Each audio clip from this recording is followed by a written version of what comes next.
Alrighty, well welcome back guys.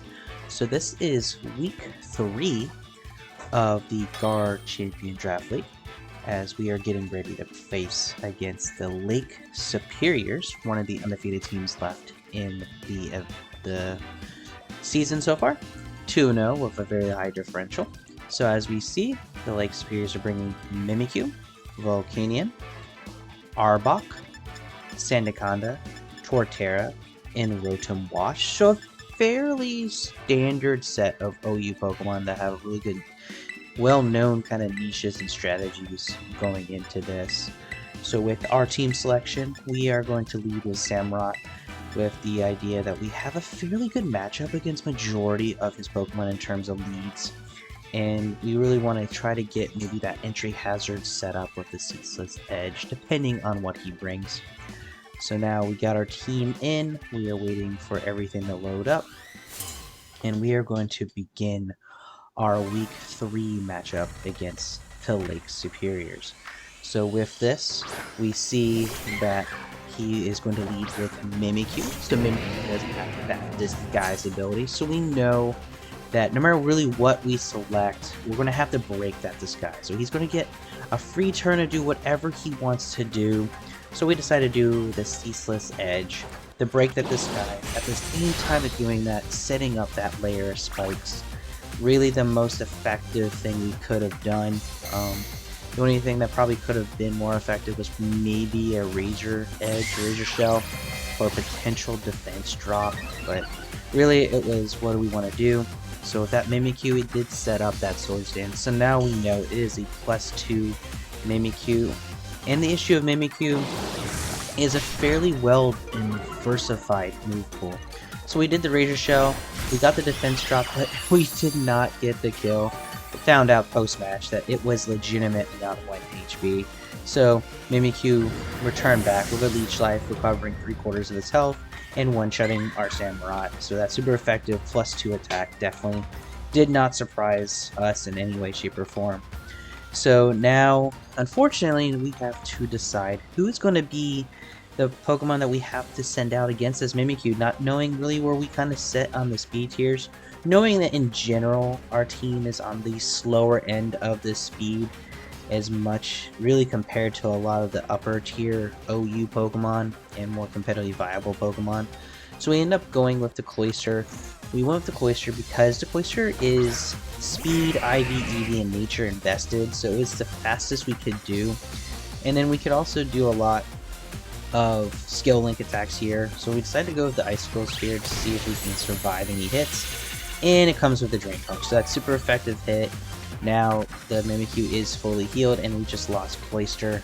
Even without as high as a defense stat is, it's still not anything for a super effective +2 move like that. So now we're in a situation where we really don't know what we can do. Who can we send out? Because we know that we're just not going to win the speed. That turn, basically the turn one of all these one-on-ones are going to be, can we survive a hit from Mimikyu? So kind of going over who could bring what, knowing that we know there's a Drain Punch coming, so Iron Thorn's not a good idea. We know all these moves are going, we just don't know what we can do. Dragonite is the fastest removing Pokemon we have in our team, so we figured why not. Kind of going through everything, and just Fire Punch just seemed like the best choice. So we went the Fire Punch not knowing if we were going to survive, and then here comes the super effective Play Rough. So again, we're in a position of not knowing really what we could do and who could get away with. So we're just in a position of we just didn't feel confident that we were going to survive anything. So we threw out Go-Go, the second bulkiest team member we had that we brought, and we kind of gave it a diversified moveset for a whole bunch of different situations. And unfortunately, this is not one of them. So we picked Horn Leech just to hope that if we do survive a hit, that we can get some back. And unfortunately, that Leech Life does KO the Go-Go, kind of putting us again in a position of how do we answer this Mimikyu, or do we even have an answer for the Mimikyu? So we're just not really sure. So we go with the Slowbro next, kind of just unsure of what we can do. So The Slowbro definitely is our bulkiest team member on the entire squad against all 11 Pokemon that we could bring any given week. So we have the Foul Play, knowing that it is +2, so Foul Play will do super effective damage. In terms of damage calculations, maybe not do the damage typing, but we were just at a position where we were just kind of throwing anything that could stick. Now we got lucky that the Slowbro did survive that Leech Life, and we ended up taking advantage of its boosted attack by getting that boosted, powered up kind of Foul Play calculation. So now we're at a position where it's really 1.5 versus 5. Slowbro is not going to be able to take really any other hits. Yes, it does have the Regenerator ability, but at this point, are we going to do a Regeneration kind of switch out just so they can get a free hit into Iron Thorns? It just wasn't really a good feel move. Now we did do a slack off. Hopefully we could survive whatever the Rotom Wash gives us. We know Rotom Wash carries our electric moves. The question is which one. Historically, it does carry Thunderbolt, Volt Switch, a whole bunch of other variety moves. It's a known Pokemon, but the question is which one, and we saw it is Volt Switch. So Slowbro is taken out.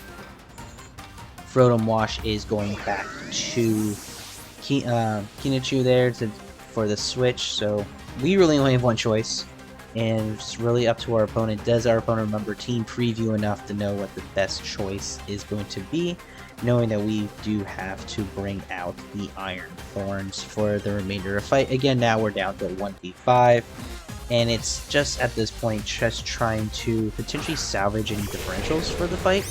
And we see the Sandaconda, so the Sandaconda comes in, does take a little bit of that spike damage, but we see that we proc the leftovers, so it only takes about half of what we put down on that later spikes.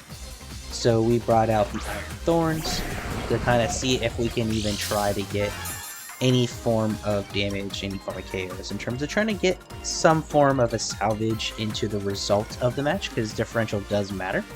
So we have the Ice Punch, hoping that we are fast enough to take care of the Sandaconda. So we do outspeed it, but we only do a little over half the damage.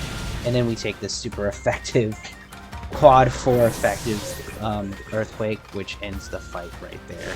So it is a 5-0 defeat in the third week of the Garrchampion.